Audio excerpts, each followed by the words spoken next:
Vous vous demandez s'il est possible de continuer à voyager tout en réduisant son empreinte carbone. J'ai peut-être une solution pour vous. Vous verrez, c'est une solution ancienne. C'est intéressant, restez jusqu'à la fin. Avant cela, permettez-moi de rappeler quelles sont les pistes qui sont explorées pour arriver à concilier avion, décarbonation et voyage. Les uns pensent que l'on peut compenser, nous en reparlerons. D'autres misent sur des carburants d'aviation en partie décarbonés, produits par exemple à partir de biomasse. Une troisième solution, plus radicale, consisterait à réduire le droit à prendre l'avion dans sa vie. Jean-Marc Jancovici a un temps proposé de ne pouvoir réaliser que 4 voyages aériens dans sa vie. Les plus engagés ont même décidé de ne plus prendre l'avion. C'est le célèbre Flixcam en suédois, ce qui se traduit en gros par honte de voler.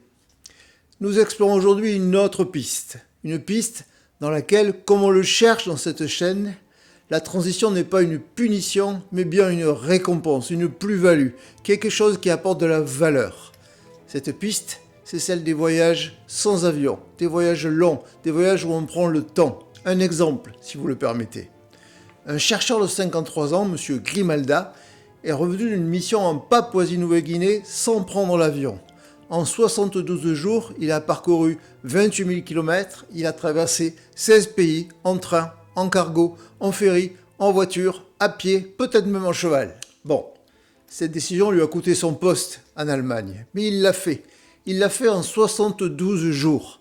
72 jours dans une vie pour une expérience de ce type-là. Est-ce vraiment impossible? Serait-il même totalement déraisonnable d'inventer en France quelque chose comme un congé sans solde ou un équivalent pour ce type d'expérience? Je ne le crois pas plus. C'est d'ailleurs la solution explorée par Caroline Taxi et son compagnon. Ils sont en train de revenir de Nouvelle-Zélande vers la France, presque sans avion. Nous l'avons interviewée en visio alors qu'elle s'apprêtait à franchir la frontière du Vietnam pour entrer dans le Yunnan, en Chine, avant de tenter de prendre l'Orient Express en Russie vers le lac Baïkal. J'adore cette piste. Elle nous ramène en effet aux origines du tourisme. Elle réinvente même pour cela ces grands tours qui étaient une pratique courante voici quelques siècles, notamment pour des jeunes hommes de l'élite britannique. Paris, Rome, Florence, Venise, la Grèce. Il s'agissait de voyages éducatifs qui servaient à parfaire leur formation avant qu'ils n'assument leurs responsabilités d'adultes dans la société. Le voyage durait plusieurs mois, voire plusieurs années. C'était une expérience unique, fondatrice. Je me demande s'il ne faut pas revenir à ces origines du tourisme. N'est-ce pas en effet une piste pour concilier découverte du monde, bonheur de vivre et transition écologique? Vous verrez.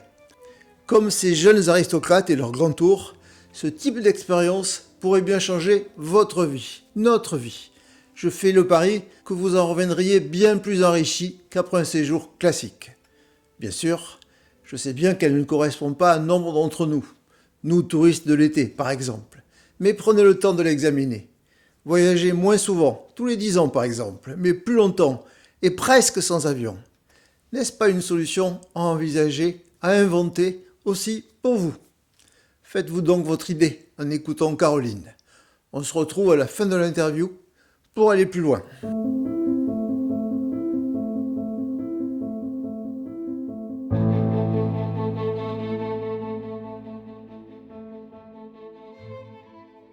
On est parti en Nouvelle-Zélande donc avec mon compagnon en juillet 2023. Nous, on est parti dans le cadre qu'on appelle des permis vacances-travail. Donc, c'est un visa qui permet à la fois de pouvoir travailler sur place, mais aussi de pouvoir être en vacances.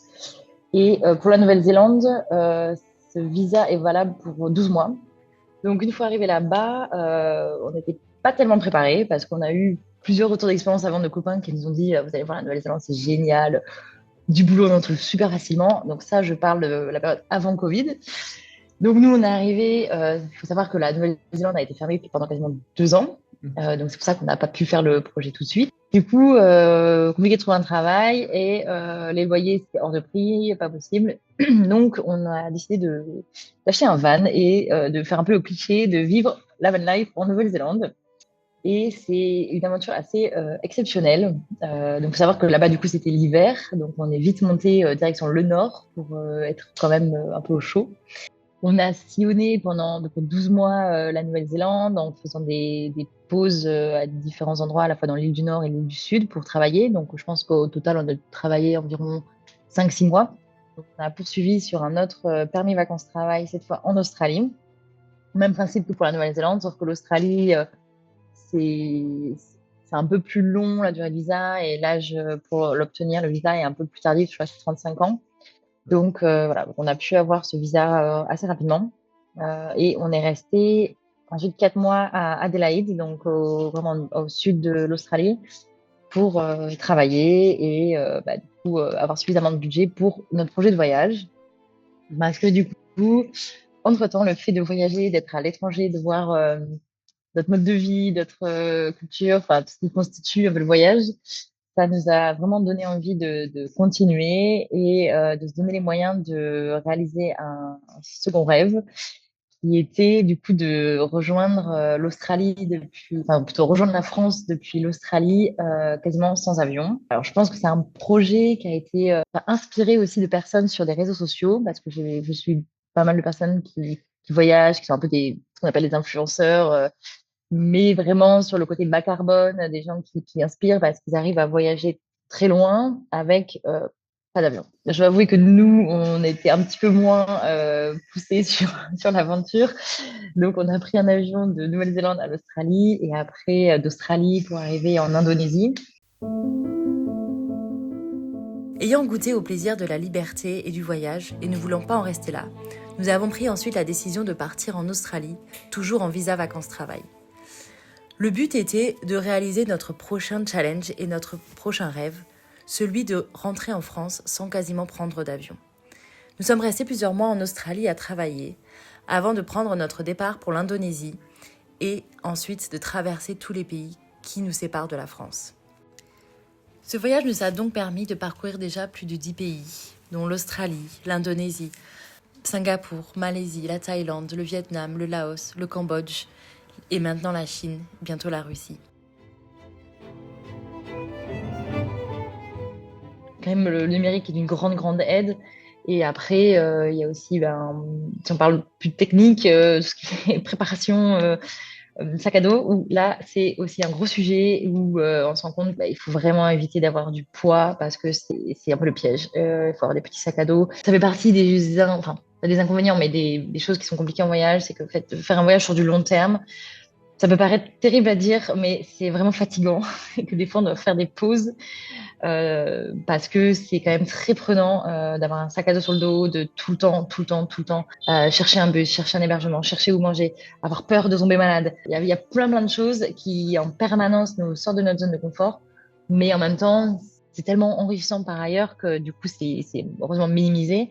Mais voilà, il faut quand même pas mal de préparation en amont sur le choix du sac à dos, sur le choix des vêtements qu'on prend, parce que pareil, là, encore pire que la van life, on est vraiment limité à quelques kilos. Donc, niveau habits, j'ai dû refaire ma garde-robe. Hein, je suis un petit peu moins d'affaires.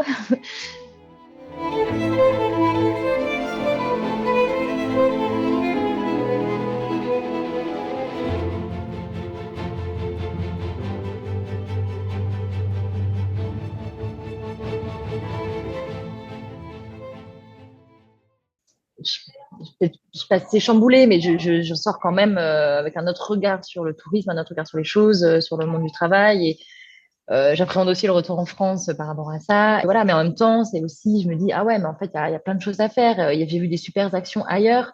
J'ai vu des choses moins bien. Peut-être qu'on peut faire autrement. Sur le voyage, on se rend encore plus compte des choses. Et je pense que c'est vraiment essentiel de se challenger, d'essayer de toujours être un peu curieux et dans la découverte. Et surtout dans le monde du tourisme, où je pense sincèrement que même si on n'a pas fait le parcours parfait, même si on n'a pas fait la formation parfaite, etc., si on arrive à avoir une réflexion dans une réflexion, c'est aussi une aide, je trouve, pour l'embauche. Si moi, demain, j'ai recruté quelqu'un, je préfère recruter quelqu'un qui a peut-être une formation différente, ou un parcours différent, ou un peu plus, voilà, comme, voilà, partir de ton voyage, partir, voilà, mais qui a pu vivre des choses, qui a pu se rendre compte de certains trucs et qui a pu mener des réflexions que voilà, entre guillemets, l'élève qui est appliqué et qui va choisir la facilité en allant sur ChatGPT ou d'autres choses. Et voilà.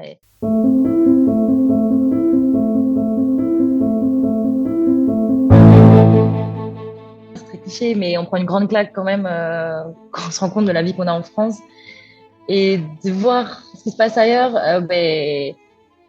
on se dit, ah ouais, quand même, on a de la chance, quoi. Je suis contente d'être née en France et ça remet un peu les choses à leur place. Alors, voilà, j'espère vraiment qu'en rentrant, je vais réussir à garder ça en tête parce que je pense qu'on évite un peu, comment dire, on revient vite dans les travers de ce qu'il y a de notre société et dans le moule parce qu'il faut travailler, parce que tout ça, mais garder ça en tête.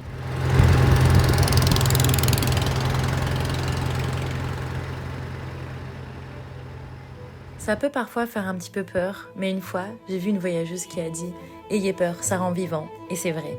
Ça fait presque déjà plus de 6 mois que nous sommes sur les routes avec notre sac à dos sur le dos et on s'est jamais senti aussi vivant.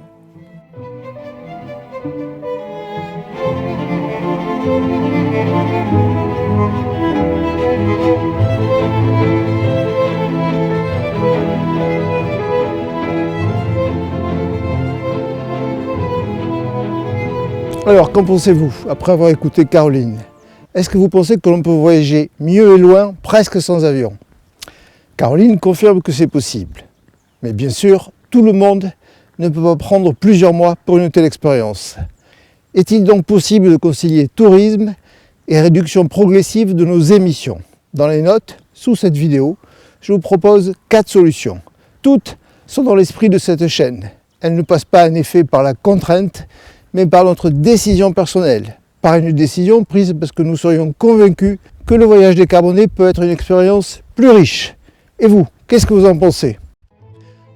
Si vous pensez comme moi qu'il faut soutenir, qu'il faut rechercher des solutions de transition sans contrainte, merci de vous abonner, ça nous encourage à continuer à travailler.